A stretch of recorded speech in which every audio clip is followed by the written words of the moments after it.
അസ്സലാമലൈക്കും ഫ്രണ്ട്സ്. ഇന്നത്തെ ദിവസത്തിലെ കുറച്ച് മൊമെൻറ്റ്സാണ് ഞാൻ ഈ വീഡിയോയിൽ കൂടെ ഷെയർ ചെയ്യുന്നത്. പിന്നെ ഞാൻ കഴിഞ്ഞ വീഡിയോയിൽ പറഞ്ഞ യൂസുഫ് നബിയുടെ ചരിത്രത്തിൻ്റെ ബാക്കിയും ഈ വീഡിയോയിൽ കൂടെ ഷെയർ ചെയ്യുന്നുണ്ട്. ഇന്ന് എനിക്കൊരു നോമ്പുള്ള ദിവസമാണ്. അസർ തൊട്ട് ഇഷാ വരെയുള്ള കാര്യങ്ങളാണ് ഞാൻ ഈ വീഡിയോയിൽ കൂടെ ഷെയർ ചെയ്യുന്നത്. ഇപ്പം 4 മണിയായി. അസറിൻ്റെ ബാങ്കൊക്കെ കേട്ടായിരുന്നു. അങ്ങനെ ഞാൻ അസർ നിസ്കരിച്ച് ഖുർആനൊക്കെ ഓതി. പിന്നെ എൻ്റെ ഉമ്മ ഇന്ന് കേക്ക് ഉണ്ടാക്കി. അതും കൂടെ ഞാൻ ഈ വീഡിയോയിൽ കൂടെ ഷെയർ ചെയ്യുന്നുണ്ട്. ഇനി ഞാൻ കഴിഞ്ഞ വീഡിയോയിൽ പറഞ്ഞ യൂസുഫ് നബിയുടെ ചരിത്രത്തിൻ്റെ ബാക്കി പറയാം.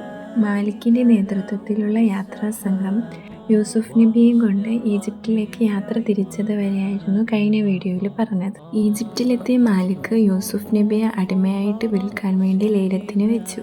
യൂസുഫ് നബിയുടെ സൗന്ദര്യം കണ്ട് ഒരുപാട് പേർ യൂസുഫ് നബിയെ അടിമയായിട്ട് വാങ്ങാൻ വേണ്ടി വന്നു.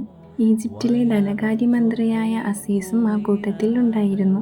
അങ്ങനെ മാലിക്കിൻ്റെ കയ്യിൽ നിന്നും അസീസ് യൂസുഫ് നബിയെ വാങ്ങി കൊട്ടാരത്തിലേക്ക് കൊണ്ടുപോയി. അസീസ് തൻ്റെ ഭാര്യയായ സുലൈഖ ബീവിക്ക് യൂസുഫ് നബിയെ പരിചയപ്പെടുത്തുകയും യൂസുഫ് നബിയെ മകനെ പോലെ സംരക്ഷിക്കാനും തീരുമാനിച്ചു. അങ്ങനെ അവർ യൂസുഫ് നബിയെ മകനെ പോലെ കൊട്ടാരത്തിൽ വളർത്തി. വളർന്നുകൊണ്ടിരിക്കുന്തോറും യൂസുഫ് നബിയുടെ സൗന്ദര്യം കൂടിക്കൊണ്ടേയിരുന്നു. സുലൈഖ ബീവിക്ക് യൂസുഫ് നബിയോടുള്ള സ്നേഹം പ്രണയമായി മാറിയിരുന്നു. സുലൈഖ ബീവി യൂസുഫ് നബിയോട് പ്രണയാഭ്യർത്ഥന നടത്തുകയും ചെയ്തു. പക്ഷേ യൂസുഫ് നബി അതിന് നിഷേധിച്ചു. ഒരുപാട് തവണ ശ്രമിച്ചെങ്കിലും നിരാശ മാത്രമായിരുന്നു സുലൈഖ ബീവിയുടെ ഫലം. അങ്ങനെയിരിക്കെ ഒരു ദിവസം സുലൈഖ ബീവി യൂസുഫ് നബിയെ തൻ്റെ റൂമിലേക്ക് ക്ഷണിക്കുകയും റൂമിൻ്റെ വാതിലുകൾ പൂട്ടുകയും വീണ്ടും പ്രണയാഭ്യർത്ഥന നടത്തുകയും ചെയ്തു. യൂസുഫ് നബി പിന്നും നിരസിക്കുകയാണ് ചെയ്തത്. പക്ഷേ സുലൈഖ ബീവി ബലം പ്രയോഗിക്കാൻ തുടങ്ങി. അപ്പോൾ യൂസുഫ് നബി അള്ളാഹുവിനോട് രക്ഷ തേടുകയും വാതിലുകളെല്ലാം തുറക്കുകയും ചെയ്തു. യൂസുഫ് നബി ആ വാതിലിൽ കൂടെ ഓടാൻ തുടങ്ങി. ഇത് അസീസ് കണ്ടുകൊണ്ട് വരികയും ചെയ്തു. ഭർത്താവിനെ കണ്ട സുലൈഖ യൂസുഫ് നബിയെ തെറ്റുകാരനാക്കി അവതരിപ്പിച്ചു. താൻ തെറ്റുകാരനല്ലെന്നും സത്യം സുലൈഖയ്ക്കും അള്ളാഹുവിനും മാത്രമേ അറിയുകയുള്ളെന്നും യൂസുഫ് നബി അസീസിനോട് പറഞ്ഞു. യൂസുഫ് നബിയെ ഒരുപാട് വിശ്വാസമായിരുന്ന അസീസിന് എന്ത് വിശ്വസിക്കണമെന്ന് അറിയാൻ വയ്യാതെയായി. ഇതേസമയം കൊട്ടാരത്തിലുണ്ടായിരുന്ന സുലൈഖയുടെ ബന്ധുവായ ഒരു കുട്ടി സംസാരിക്കുകയും യൂസുഫ് നബിയുടെ വസ്ത്രത്തിലെ പിൻവശത്തെ കീറലിനെ കുറിച്ചും പറയുകയും ചെയ്തു.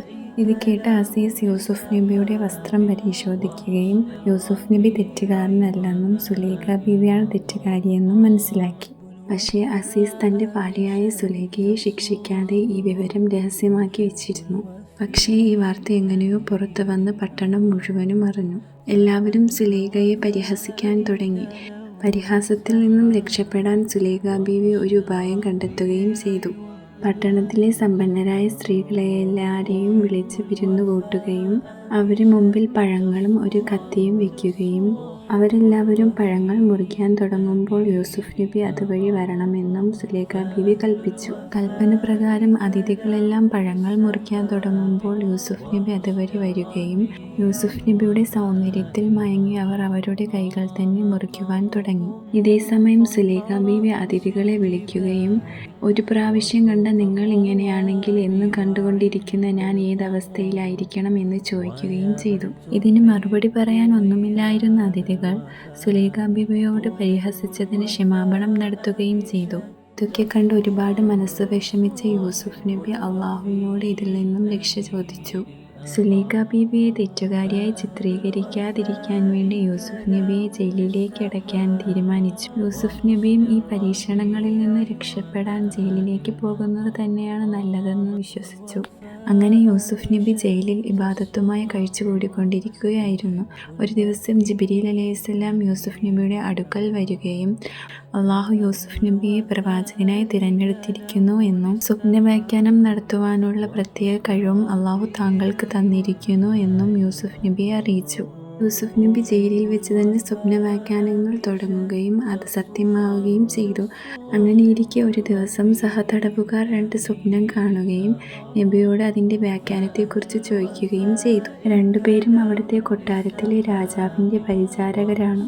ഒരാൾ കണ്ട സ്വപ്നം മുന്തിരിവള്ളികളിൽ നിൽക്കുന്ന മുന്തിരിയിൽ നിന്നും ചാറ് പിഴിഞ്ഞ് കൊട്ടാരത്തിലെ രാജാവിന് കൊടുക്കുന്നതാണ്. ഇത് കേട്ടപ്പോൾ യൂസുഫ് നബി പറഞ്ഞു, താങ്കൾ ഉടനെ തന്നെ ജയിൽ മോചിതനാവുകയും പഴയ ജോലിയിലേക്ക് ഉടനെ തന്നെ തിരിച്ചു കയറുകയും ചെയ്യുമെന്ന്. മറ്റൊരാൾ കണ്ട സ്വപ്നം എന്തെന്ന് വെച്ചാൽ റൊട്ടിയുമായി കൊട്ടാരത്തിലേക്ക് പോകുമ്പോൾ അതിൽ നിന്ന് പക്ഷികൾ കൊത്തിയെടുത്ത് കഴിക്കുന്നതായിട്ടാണ്. അത് കേട്ട ഉടനെ യൂസുഫ് നബി പറഞ്ഞു, താങ്കൾ ഉടനെ തന്നെ തൂക്കിക്കൊല്ലപ്പെടുകയും ചെയ്യുമെന്ന്. യൂസുഫ് നബിയുടെ ഈ സ്വപ്നവ്യാഖ്യാനം സത്യമാവുകയും ചെയ്തു. ഇതേ സമയം കൻആനിൽ യാക്കൂബ് നബി യൂസുഫ് നബിയെക്കുറിച്ചോർത്ത് കരഞ്ഞുകൊണ്ടേയിരുന്നു. കരഞ്ഞ് കരഞ്ഞ് യാക്കൂബ് നബിയുടെ കാഴ്ച വരെ നഷ്ടമായി. ബാക്കി ചരിത്രം ഞാൻ ഇനി അടുത്ത വീഡിയോയിൽ പറയാം. നോമ്പ് മുറിക്കാൻ സമയമായപ്പോൾ ഞാൻ നോമ്പ് മുറിക്കാൻ വേണ്ടിയിരുന്നു. ഇതായിരുന്നു ഇന്ന് നോമ്പ് മുറിക്കാനുള്ളത്. ഇത് പഴം നിറച്ചത് എൻ്റെ ഇത്ത ഉണ്ടാക്കിയതാണ്. പിന്നെ ഇത് ചക്ക വെച്ചിട്ടുള്ള അടയാണ്, ഉമ്മ ഉണ്ടാക്കിയതാണ്.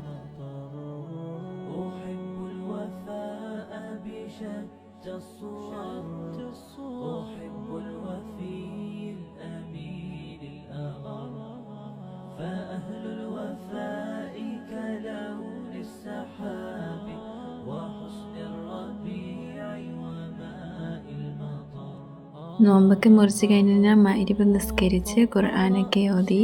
മഗ്‌രിബ് നിസ്കരിച്ച് കുറച്ച് കഴിയുമ്പോൾ നമ്മൾ ഡിന്നർ കഴിക്കും. ഇന്ന് നമ്മൾ മാഗിയാണ് ഡിന്നറിന് വേണ്ടി ഉണ്ടാക്കുന്നത്. ഡിന്നറൊക്കെ കഴിച്ച് കുറച്ച് കഴിയുമ്പോൾ ഇശാ നിസ്കരിക്കാൻ സമയമാവും. അതൊക്കെ കഴിഞ്ഞ് കുറച്ച് കഴിഞ്ഞ് 10 മണിയൊക്കെ ആകുമ്പോൾ നമ്മൾ കിടക്കും. ഇന്നത്തെ വീഡിയോ ഇത്രയേ ഉള്ളൂ. Thank you for watching. ഇനി ഞാൻ അടുത്ത വീഡിയോ വെള്ളിയാഴ്ച ഇടാം.